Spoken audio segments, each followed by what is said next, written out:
Hello students, welcome to Shiny Maths. 7ஆம் வகுப்பு பருவம் 3 பயிற்சி 3.2ல் முதல் கணக்கு பார்க்கலாம். X greater than equal to y. Greater than அப்படின்னா பெரியது மற்றும் சமம். கீழே அடியில் கோடு இருந்துன்னா சமம், சரிங்களா? பெரியது மற்றும் சமம். இது லெஸ் தேன். இது எல் ஷேப் மாதிரியே இருக்கும், ஆனால் என்னது கொஞ்சம் சரிஞ்சிருக்கும். இப்படி நீங்கள் கண்டுபிடிக்கலாம். அடியில் கோடு, அப்போ லெஸ் தேன் அப்படின்னா என்னன்னா சிறியது, அடியில் கோடு இருந்துன்னா சமம். ஓகேங்களா? இங்கே நம்மளுக்கு x greater than equal to Y.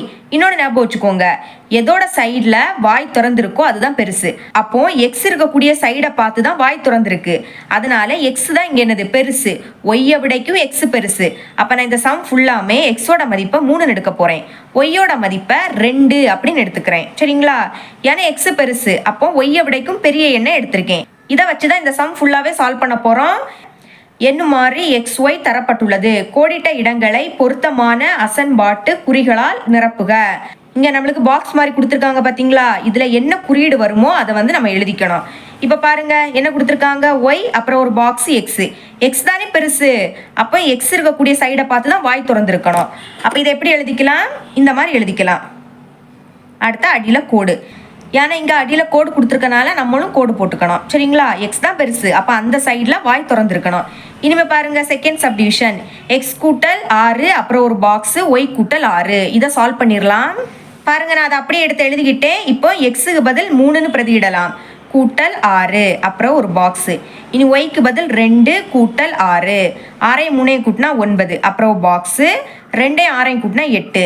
இப்போ 9 தானே 8 விடைக்கும் பெருசு. அப்போ 9 இருக்கக்கூடிய சைடை பார்த்து வாய் திறந்துருக்கணும், இந்த மாதிரி அடியில் கோடு. அப்போ இதோட ஆன்சர் இதுதான், எழுதிக்கலாம். எக்ஸ் கூட்டல் 6 தான் பெரிய எண். அப்போ எப்படி எழுதிக்கலாம்? இந்த சைடு வாய் திறந்துருக்கணும், அடியில் கோடும் போட்டுக்கணும்.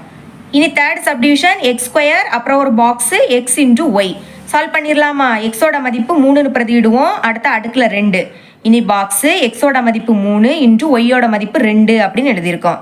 இப்போ அடுக்கில் 2, அப்போ 3 2 வாட்டி எழுதி பெருக்கணும். 3 3 9, அப்புறம் பாக்ஸு 3 2 6. இப்போ 6 விடைக்கும் 9 தான் பெருசு. அப்போ 9 இருக்கக்கூடிய சைடை பார்த்து வாய் திறந்துருக்கணும், சரிங்களா? அடுத்த அடியில் கோடு. ஆன்சர் எழுதிக்கலாமா? இங்கே எக்ஸ் ஸ்கொயர், இதுதான் பெரிய மதிப்பு. அப்போ இது இருக்கக்கூடிய சைடை பார்த்து வாய் திறந்துருக்கணும், அடியில் கோடு. இனிமே fourth subdivision. Minus X into Y, அப்புறம் பாக்ஸ் மைனஸ் ஒய் ஸ்கொயர். சால்வ் பண்ணலாம். பாருங்க, மைனஸ் எக்ஸோட மதிப்பு 3 இன்டு ஒய்யோட மதிப்பு 2.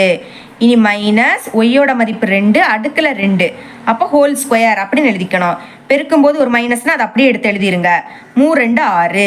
இனி பாருங்க, மைனஸ் அடுக்கில் 2, அப்போ மைனஸை 2 வாட்டி எழுதி பெருக்கணும். பெருக்கும்போது 2 மைனஸ்னா அது ப்ளஸ் ஆகிடும், சரிங்களா? அடுத்த அடுக்கில் 2, அப்போ 2 வாட்டி எழுதி பெருக்கணும். 2 4, அப்போ எழுதிடலாமா? ப்ளஸ் 4. ப்ளஸ்னா குறியிடோன்னா போடாண்டாம். இப்போ இங்கே மைனஸ் இருக்குது, இங்கே ப்ளஸ் இருக்குது. மைனஸ் மதிப்பை விடைக்கும் ப்ளஸ் மதிப்பு தான் பெருசு. அப்போ 4 இருக்கக்கூடிய சைடை பார்த்து வாய் திறந்துருக்கணும். எப்படி எழுதிக்கலாம்? இந்த மாதிரி அடியில் கோடு. அப்போ ஆன்சர் எடுத்து எழுதிடலாம். இங்கே நம்மளுக்கு மைனஸ் ஒய் ஸ்கொயர், இதுதான் பெருசு. அப்போ இதோட சைடை பார்த்து வாய் திறந்துருக்கணும். அடுத்த அடியில் கோடு. இனி fifth subdivision. X minus y, அப்புறம் பாக்ஸு, அடுத்த 0.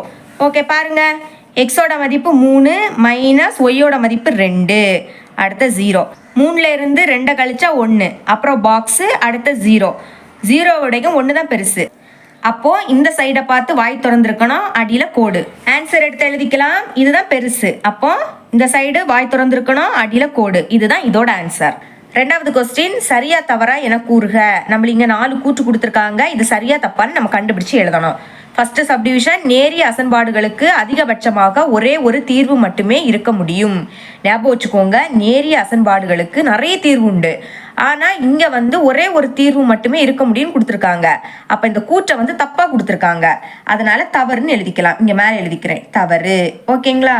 நேரிய அசன்பாடுகளுக்கு நிறைய தீர்வு உண்டு, ஞாபகம் வச்சுக்கோங்க. இனிமேல் செகண்ட் சப்டிவிஷன். எக்ஸ் ஒரு முழுவாக இருக்கும்போது X less than equal to 0வின் தீர்வுகள் -1 -2 எக்ஸெட்ரா ஆகும். இப்போ லெஸ் தேன் ஈக்குவல் டு அடியில் இந்த மாதிரி கோடு இருந்துன்னா இந்த 0வையும் சேர்த்து எடுத்துக்கணும். ஆனால் இங்கே 0 கொடுக்கவே இல்லை, சரிங்களா? அப்போ இங்கே தப்பாக தான் கொடுத்துருக்காங்க, அதனால இதோட ஆன்சரும் தவறு. ஞாபகம் வச்சுக்கோங்க, அடியில் கோடுனா இந்த 0வையும் சேர்த்து எடுத்துக்கணும், ஆனால் இங்கே 0 கொடுக்கவே இல்லை. அப்போ இந்த கூற்று தவறு. Third subdivision. எக்ஸ் ஒரு முழுவாக இருக்கும்போது -3 லெஸ் தேன் எக்ஸ் லெஸ் தேன் -1 என்னும் அசன்பாட்டின் தீர்வுகளை எண்கோட்டில் குறிக்க இயலாது. அதாவது அவங்க வந்து எண் கோட்டில் குறிக்க முடியாதுன்னு கொடுத்துருக்காங்க. இப்போ பாருங்க, அடியில் கோடு இல்லை, அப்போ அந்த -3 எடுக்கக்கூடாது. இங்கே கோடு இல்லை, அப்போ அந்த -1 எடுத்துக்க கூடாது. அப்போ இதுக்கு இடையில இருக்கக்கூடிய நம்பர் முழுக்கள் அப்படின்னா புள்ளி வச்ச நம்பர்ஸ் எல்லாமே வரும். சரிங்களா? அப்போ இதுக்கு இடையில நிறைய புள்ளி வச்ச நம்பர்ஸ் இருக்கு.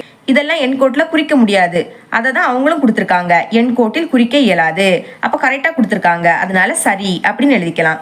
Fourth subdivision x less than -y என்னும் அசன்பாட்டை -y லெஸ் தேன் x என்னுமாறு எழுதலாம். இந்த சமன்பாடை இப்படியும் எழுதிக்கலாமா? பாருங்க, எது பெருசோ அது இருக்கக்கூடிய சைடை பார்த்து தான் வாய் திறந்திருக்கும். அப்போ இந்த -y தான் பெருசு. இங்க வந்து -y முதல் எழுதியிருக்காங்க. இதுதானே பெருசு. அப்போ இது இருக்கக்கூடிய சைடை பார்த்து தான் வாய் திறந்திருக்கணும். இங்க தப்பா கொடுத்துருக்காங்க. அப்ப இதுவுமே என்னது? தவறு அப்படின்னு எழுதிக்கலாம். ஓகேங்களா? இவ்வளவுதான் ரெண்டாவது கணக்கு. இனி மூணாவது கணக்கு. பின்வரும் அசமன்பாடுகளை தீர்க்க அப்படின்னு கொடுத்துருக்காங்க. First subdivision x less than equal to 7.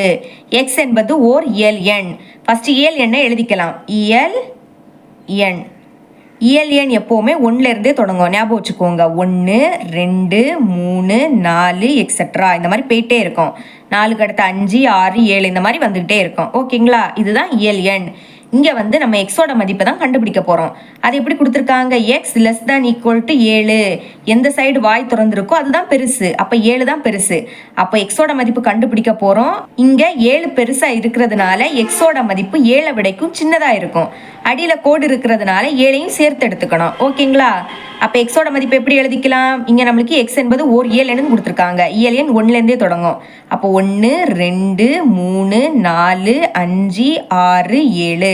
பாருங்க, எக்ஸோட மதிப்பு எழுதியிருக்கோம். 7 விடைக்கும் சின்னதா இருக்கும் எக்ஸோட மதிப்பு. அதுதான் 7 விடைக்கும் சின்னதா தான் எழுதியிருக்கோம். அடியில கோடு இருக்கிறதுனால 7ஐயும் சேர்த்து எழுதிக்கிட்டோம். இதுதான் இதோட ஆன்சர். இனி second subdivision x - 6 less than 1. x என்பது ஓர் இயல் எண். ஃபர்ஸ்ட் இயல் எண்களை எழுதிக்கிட்டேன். ஓகேங்களா?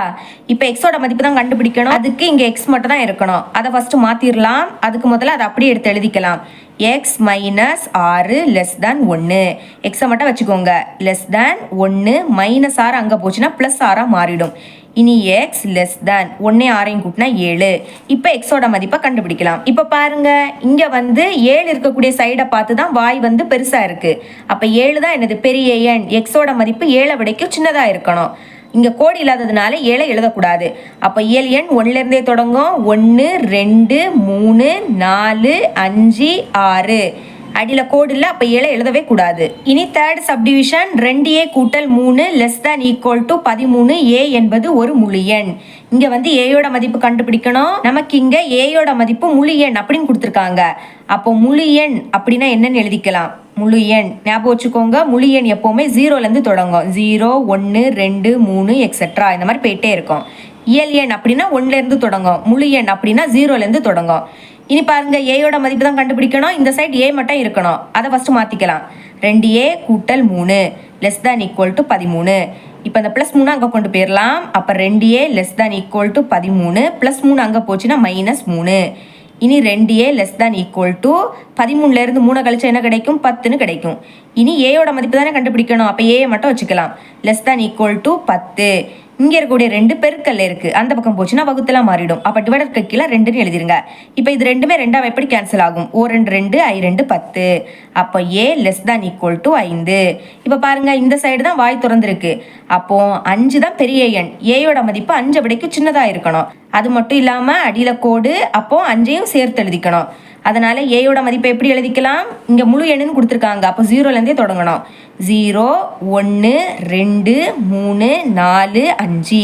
கோடு இருக்கிறதுனால 5ஓட ஸ்டாப் பண்ணிடணும். இதுதான் இதோட answer. Fourth subdivision rx - 7 greater than equal to 35. X என்பது ஒரு முழு.